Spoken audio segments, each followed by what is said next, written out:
Sure that you have a good grasp of the English language. So now, aside from the 4 categories of English, there are some things that you also need to know about the IELTS. Number 1 is the fact that there is what we call the online and, of course, paper-based.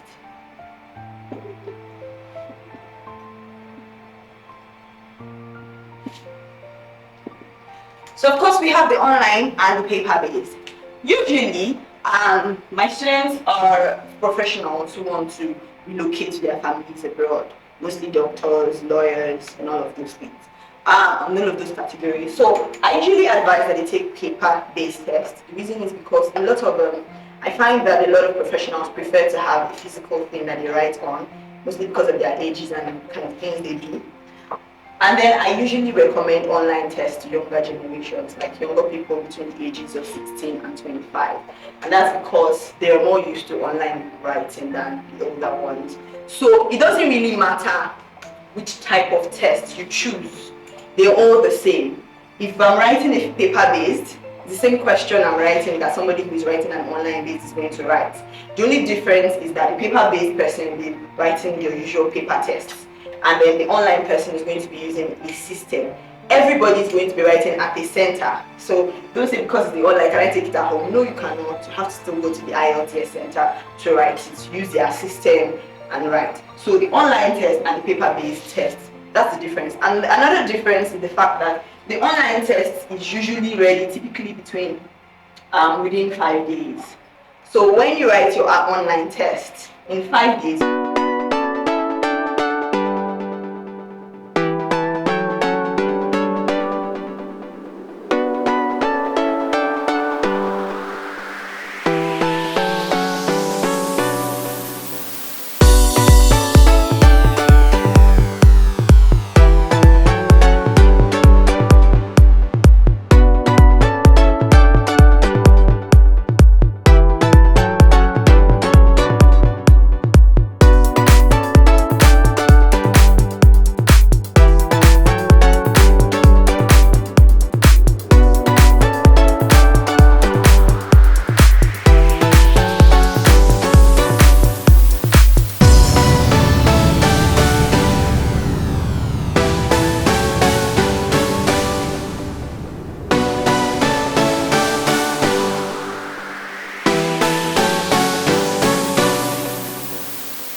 goes for 89,500. I don't know if I'm supposed to go. Maybe you can edit that one out, please. Because I don't know if you want me to put the price. Alright, so the second one that you could take, that is if you're not going to the UK, you're going to any other country that is not the UK. Okay, the thing is, 4 years ago, 2 years ago, before UKVI came out, so it's just IELTS. Everybody going to any country took IELTS. But all of a sudden, the UK embassy decided that they wanted their separate. So you take the usual, normal IELTS. That one doesn't have any UKVI behind it. Just normal. Now people ask me, are they different? Can I take the exams then? Can I take the tutoring different? They're not. If I take a class on UKVI students, if you're writing the UKVI or you're writing the IELTS, I take you the same class and you still, so you can write the UKVI and also write the IELTS if you choose from the same lesson I give, just one lesson. Okay, so that's for that. And then lastly on our introduction, I get a lot of questions from students in class. They will tell you, Mrs. Soladini, what kind of IELTS is suitable for me? There are actually two types of IELTS, apart from the country different one. Both of them have the academic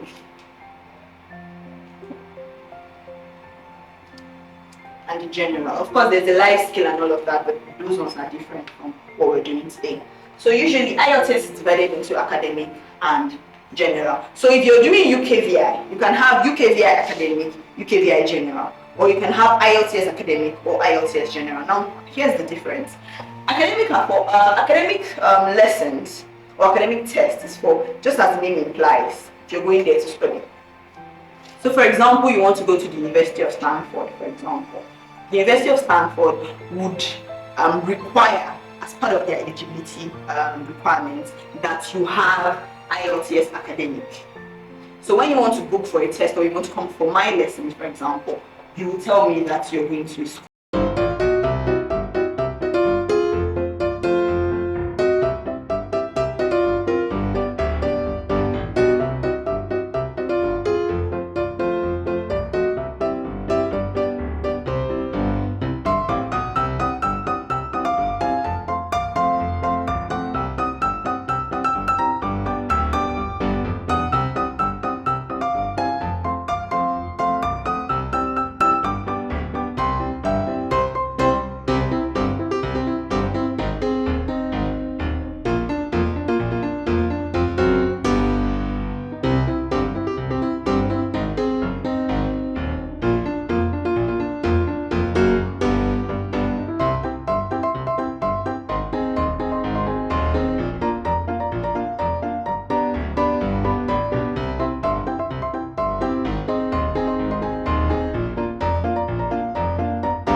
Very, very limited speaker, obviously, to a 9.0, which is an excellent speaker.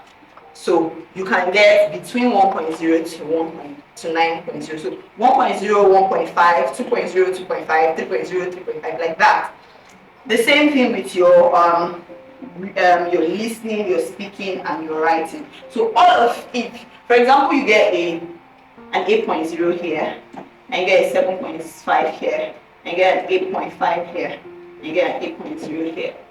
IELTS will then round up your score and give you what we call an overall band score.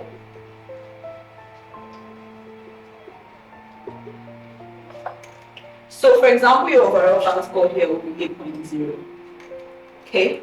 So generally you scored an 8.0. However, individually you scored 8.0, 7.5, 8.5, 8.0. So your school will tell you that we want an overall band score of whatever, but you in each category must not go below so band.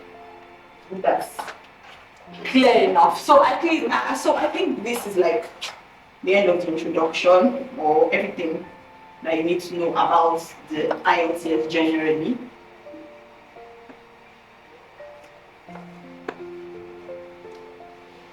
IELTS validity. IELTS lasts for a period of 2 years.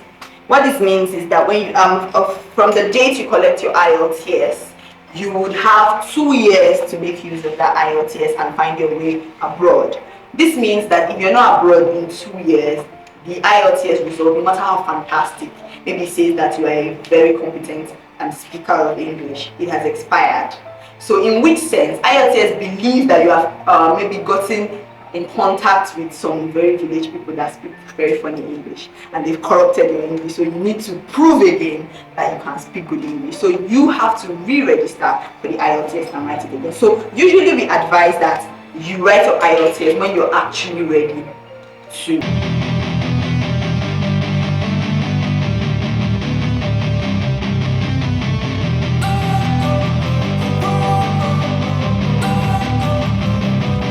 Don't wanna sleep in, cause I got something to prove. I gotta take what I hate and finally make a move. I think of you and all the shit you don't do. Well, I'ma make hella sure that I don't become you. I have no regrets, yeah, I'll tie up my chest. I'll never forget what it's like to be in debt. Been stabbed in the back bed, I'll show you what happens. Pass me the mic and I'll show you with action. I feel this pain, you already know. Turn that to gains, let my money show. I've got these things that I can't let go. Watch me turn this life into something that you could never own. I feel this pain, you already know. Turn that to gains, let my money show. I've got these things that I can't let go. Watch me turn this life into something that you could never own. So fight and die for the things you know you love. Do what you think is right, and see life do what you want. So fight and die for the things you know you love. Do what you think is right, and see life do what you want. So give me all the scars, I'm a human being. Cover them with tattoos so you can't see. Knew it from the start, you had problems with me and the things I could be, I just wish I had seen. I feel this pain, you already know. Turn that to gains, let my money show. I've got these things that I can't let go. Watch me turn this life into something that you can never own. I feel this pain, you already know. Turn that to gains, let my money show. I've got these things that I can't let go. Watch me turn this life into something that you can never own. So fight and die for the things you know you love. Do what you think is right, and see life do what you want. So fight and die for the things you know you love. Do what you think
Today we are teaching IELTS.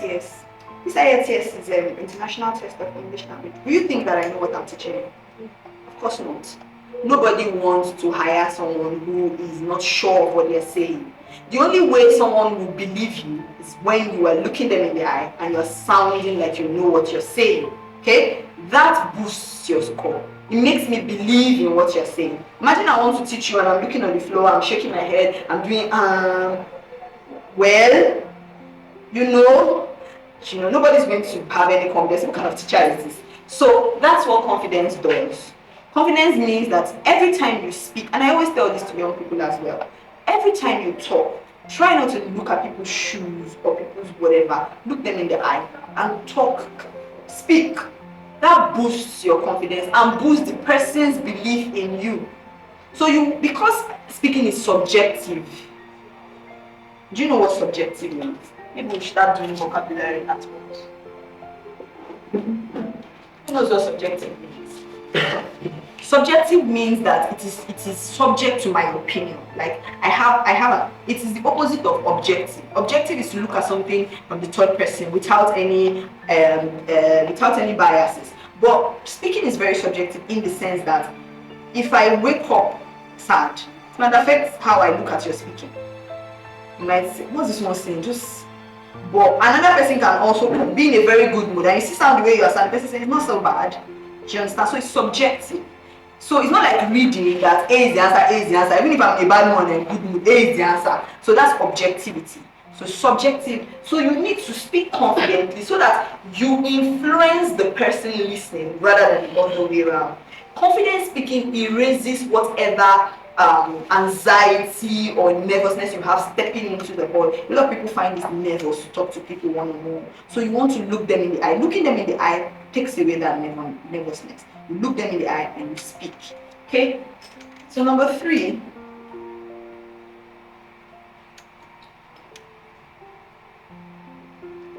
Is to speak clearly. You need to pace yourself, but you also need to speak clearly.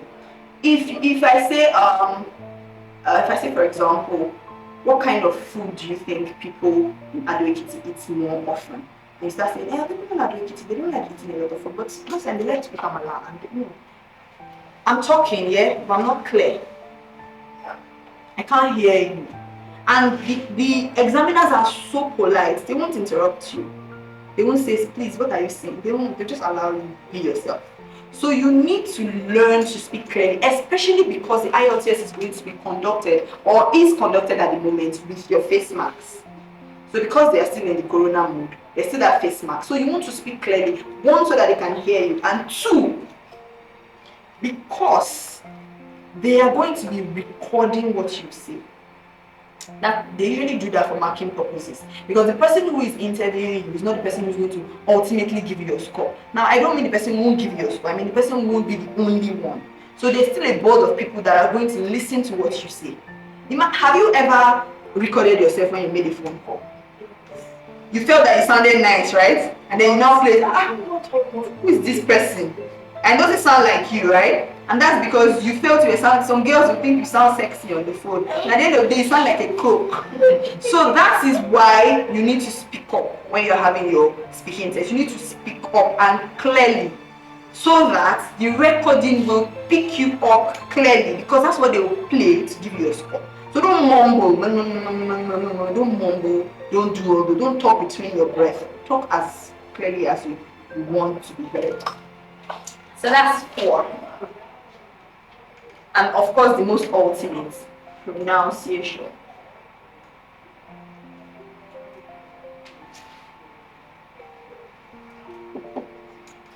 Now, pronunciations are a very huge deal in speaking. In fact, it's one of the biggest deals in speaking. If you're speaking and you don't pronounce your words clearly, if you don't pronounce your word correctly, you will have a very terrible score. Now, whenever I teach people pronunciations, of course there are several classes where I teach some words and how to pronounce them correctly. But the most important thing you have to notice about pronunciations is that I don't expect you to start IELTS do not expect you to start pronouncing some very, bogus words, just the everyday normal words, and they want you to pronounce them well. And for Nigerians, there are some words that are typical to Nigerians. There's some words that we don't pronounce well as Nigerians. And those are the words that they will be looking out for. Not necessarily every pronunciation. So you don't have to kill yourself and start saying, okay, today I want to be pronouncing this 7 words a day, 55 words a day. No. You need to be particular about some sounds. For example, there is what we call CH sounds. Usually we call them theta sounds. I don't know if any of you